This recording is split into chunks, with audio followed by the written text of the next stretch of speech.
Tahimik lang si Marco. Araw-araw, may nanunulak, may nang-aasar, may tumatawag ng mga pangalang hindi naman kanya. Pinili niyang magtiis, umaasang baka bukas, titigil din sila.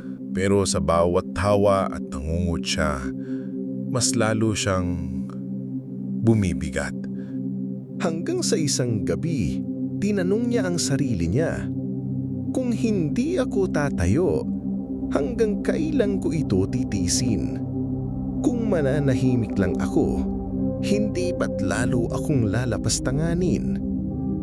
At doon niya naisip, hindi kailangan ng suntok para maging matapang.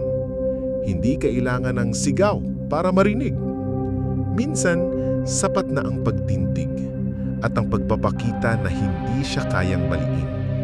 Kinaumagahan nang siya'y muling inasar, hindi na siya yumuko.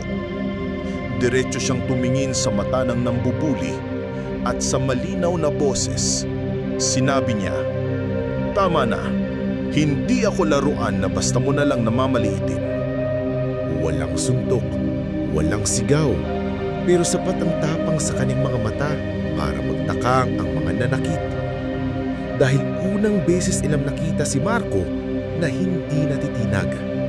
At hindi doon natapos. May lumapit na kaklase at sumang-ayon sa kanya. Hindi tama yan. Tigilan niyo na si Marco.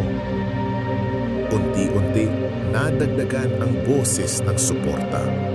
At doon niya napatunayan, kapag tumayo ka sa tama, hindi mo kailangang mag-isa.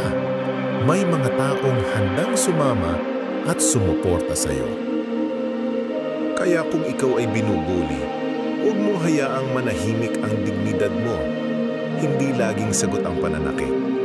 Pwede mong ipakita sa tindig, sa tapang ng pananalita at sa suporta ng mga tamang tao na ikaw ay karapat-dapat igalang. At tandaan mo, kung ikaw ay nasa tama, huwag kang matakot tumayo.